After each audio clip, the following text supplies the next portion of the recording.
Commentary. This is the 10th state, the last of the gates of the consciousness skandha. If you can pass through this gate, then you don't have to worry anymore. There is no further danger. Unfortunately, this final step is not an easy one to take. At this point, he is offered by just a tiny bit. It is said if you are offered by a hair's breadth at the beginning, you will miss by 1,000 miles at the end. If you're just a tiny bit off at the start, you'll be way off at the stage of fruition. This state is one in which he realizes a profound brightness based on fusing the mind with perfect enlightenment. At this time, the doctrine of perfect enlightenment is about to merge with his permanent true mind, and he attains the purity and brightness. He strays far from perfect penetration. Nevertheless, he has not matched with the Dharma door of perfect penetration of the ear, because he still has attachments, and he turns his back on the city of Nirvana, going against the wonderful fruition of Nirvana, thus sowing the seeds for being unable to surpass his attachment to the brightness of perfect enlightenment. He cannot get past his attachment to that state of perfection. There is still that tiny bit which he does not understand before he breaks through the consciousness skandha. If at this point he can break through without succumbing to crazy interpretations, then he will have broken through all five skandhas. When the five skandhas have been broken through, he will attain the positions of the 10 faiths, the 10 dwellings, the 10 practices, the 10 transferences, and the 10 grounds. Then he can rest assured that he will attain Buddhahood. Sutra Ananda, these 10 states of dhyana are due to crazy explanations on the path of cultivation. Relying on them, the cultivator becomes confused and claims to have attained complete realization before actually having done so. All these states are the result of interactions between the consciousness skandha and his mental efforts. Commentary. Ananda, you should pay special attention to this point and understand it well. You should recognize the demon states that appear in these 10 states of dhyana, these 10 Dharma doors of contemplation in stillness, these 10 states which appear in the cultivation of dhyana are due to crazy explanations on the path of cultivation. Relying on them, the cultivator becomes confused and claims to have attained complete realization before actually having done so. At this point, although he has not attained the way and realized the fruition, he says, I've realized the fruition. Not having realized the first fruition, he says he has. Not having attained the second, third, and fourth fruitions either, he claims he has. He has not become a Buddha, yet he claims he has. If you ask him how he became a Buddha, he doesn't know. A Buddha who doesn't know how he attained Buddhahood is certainly a muddled Buddha. But Buddhas all have perfect understanding, and there are no muddled Buddhas. If he's muddled, then he's just a ghost, goblin, demon, or weird creature who doesn't understand the truth. All these states are the results of interactions between the consciousness skandha and his mental efforts. These are tricks of the consciousness skandha. When you work hard, the consciousness skandha battles against your skill. If you have the slightest bit of greed, lust, or false thinking, you will enter a demonic state. If you become attached to this state, then you will be possessed by a demon. You will come up with some crazy theory, and once you do, it will be very hard to smash through it. Even if others point out to the cultivator that he is incorrect, he won't believe them. He will think, what do you know anyway? I am already a Buddha. What you're saying is not right. Even if they tell him, he won't believe them. That is why such states occur. January 1983. Just now, Guo Di said, most of us have placed the state of breaking through the five skandhas too high, and he's absolutely right. The Heart Sutra says when Bodhisattva Avalokiteshvara was practicing the profound prana paramita, he illuminated the five skandhas and saw that they are all empty, and he crossed beyond all suffering and difficulty. Avalokiteshvara, the one who contemplates at ease, was sitting there meditating, advancing step by step in his cultivation of dhyana, heading towards the stage of wisdom. He was able to understand that the five skandhas are empty. Once a person sees the skandhas of form, feeling, thinking, formations, and consciousness as empty, he will no longer be obstructed by them.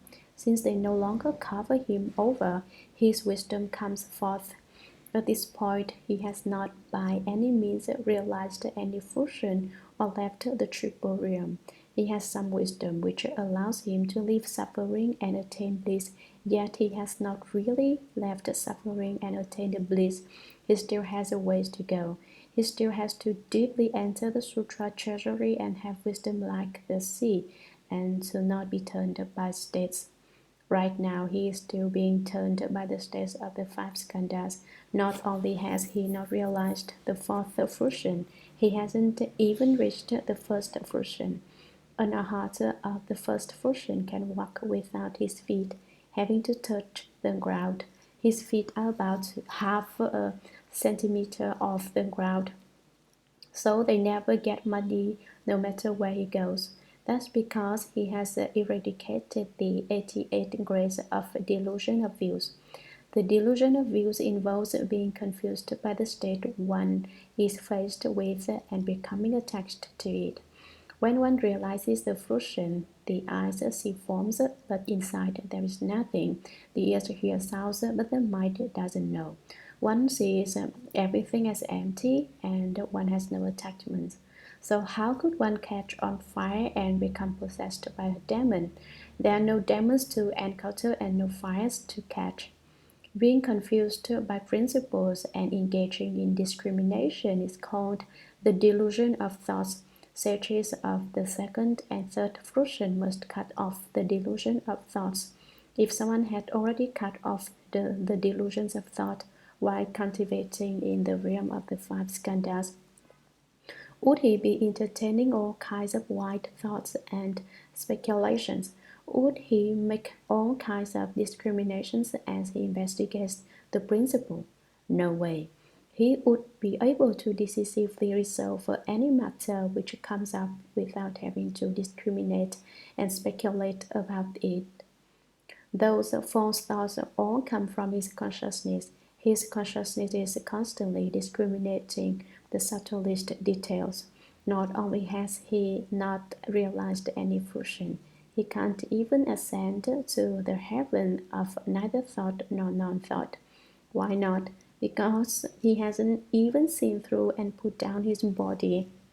He is still going around in circles, expending effort on that stinking skin bag. Do you think that someone who has broken through the five skandhas has realized some fruition? Breaking through the five skandhas is a path that has to be walked, and he is walking on that path. All of you should clearly recognize this state. Don't be like the unlearned Bhikshu who mistakenly thought that the fourth dhyana heaven was the fourth fruition.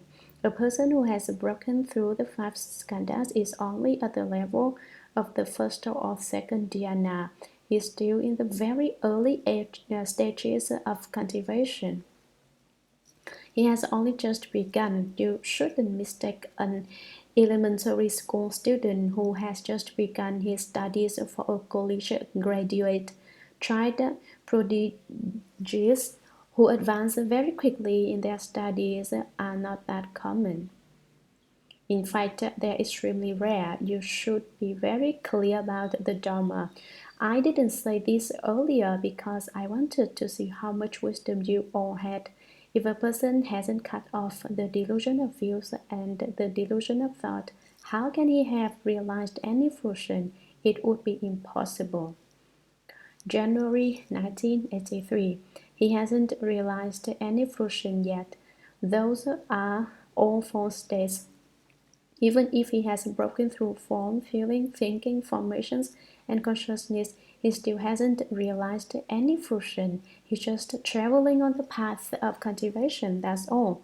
If he had realized any fruition, he would become irreversible. How could a demon possess him? Even a person who has realized the first fruition cannot be possessed by a demon. March 1983. The Heart Sutra says, he illuminated the five skandhas and saw that they are all empty, and he crossed beyond all suffering and difficulty. One who has broken through the five skandhas has merely understood the principle of emptiness. He certainly hasn't ended birth and death or attained any fruition. He is still walking on the path of cultivation and has not reached his destination yet. So he can't be said to have ended birth and death. He has understood the principle of emptiness, which is a partial view, and at this point he feels that there isn't any suffering and there isn't any happiness. If he were to stop at this point, he would fall into an external path. If he continues to progress, then it will be possible for him to become enlightened and to realize the fruition, but he must be vigorous. Therefore, in cultivation, no matter the level you reach, if you become satisfied with what little you have attained and feel you've gone far enough, then you are simply limiting yourself and quitting when you're only halfway there. That will be as far as your understanding goes, and you will make no further progress. Sutra. Down and confused living beings do not evaluate themselves. Encountering such situations, their minds are confused by their individual likings and past habits, so they stop to rest in what they take to be the ultimate refuge. They claim to have perfected and surpassed Bodhi, thus uttering a great lie. After their karmic retribution as eternalists and deviant demons comes to an end, they will fall into the relentless hells. The sound hearers and those enlightened by conditions cannot make further progress. Commentary. Dull and confused living beings do not evaluate themselves. Living beings are obstinate and intractable in their delusion. They do not stop to consider just what they are. They haven't shed their dog hides and pig skins, yet they claim to be Buddhas. They really overestimate themselves. Encountering such situations, their minds are confused by their individual likings and past habits. Individual likings refers to their personal desires and greedy attachments, which have confused and stupefied their minds in life after life. So they stop to rest in what they take to be the ultimate refuge. They figure to have reached a treasure trove, but in fact they are abiding in a transformed city. That transformed city is not the treasure trove. These people were on the quest for treasures, but after going halfway, they grew weary and decided to give up. At that point, a person with spiritual powers conjured up a city and told them, "The treasure trove is just up ahead. We can go there and collect all the treasures. We can bring back all sorts of precious and rare jewels." The idea was that after they got there and took a rest, they could continue onwards. But all the people went to the transformed city and thinking it was the treasure trove, they rested and did not go further. They say this is their final place of refuge, the place that they want to go. They claim to have perfected unsurpassed Bodhi. They claim to have realized unsurpassed Bodhi and become Buddhas already, thus uttering a great lie. They haven't attained Buddhahood, but they say they have. Wouldn't any intelligent person say such a stupid thing? To say you've reached a position that you haven't reached is just being stupid. In a democratic country, we say everyone can become president. True, everyone has the potential to become president, but that doesn't mean everyone is the president. You have to be elected to office before you actually are the president. You can't just say that everyone is a president. Then who is the real president? Who is the vice president? It's the same principle here. If you've never gone to school or studied anything and you don't even know how to sign your own name, could you really become the president? It's the same with becoming a Buddha. If you haven't cultivated and you don't have what it takes to spend 6 years in the Himalayas or 49 days under the Bodhi tree, if you haven't put in even one day of such effort, how could you become a Buddha? That would be too easy. That's crazy. After their karmic retribution as externalists and demons comes to an end after the demonic karma they incurred has come to an end, they will fall into the relentless hells. Their lives as demons will also come to an end at some point. When that happens, they will fall into the relentless hells. The South hearers and those enlightened by conditions cannot make further progress. If fixed nature South hearers or fixed nature Prajika Buddhas utter a great lie, they will not fall into the hells. However, they won't be able to advance either. They cannot make further progress. Sutra of all of you should cherish the resolve to sustain the way of the Tathagata. After my nirvana, transmit this Dharma door to those in the Dharma Ending Age, universally causing living beings to awaken to its meaning. Do not let the demons of views cause them to create their own grave offenses and fall. Protect, comfort, and compassionately rescue them and dispel evil conditions. Enable them to enter the Buddha's knowledge and understanding with your body and mind, so that from the beginning to the final accomplishment, they never go astray. Commentary. All of you, Ananda, and all the great Bodhisattvas, great Arhats, great Bhikshus, great elders, and others in this assembly should cherish the resolve to sustain the way of the Tathagata. You should honor the principles spoken by the Tathagata. After my nirvana, transmit this Dharma door of the Shurangama Sutra, that of directing the hearing inward to listen to the inherent nature until the nature attains the unsurpassed way. Transmit this Dharma door of perfect penetration to those in the Dharma Ending Age. You should transmit this every day to those in the Dharma Ending Age, universally causing living beings to awaken to its meaning. Let all living beings understand these principles clearly. Do not let the demons of views cause them to create their own grave offenses and falls. They are demons of views and love. When people see states, demons of views cause them to be moved by the states. Sometimes people see things, give rise to love, and get turned by those states. That's the demons of views and and love.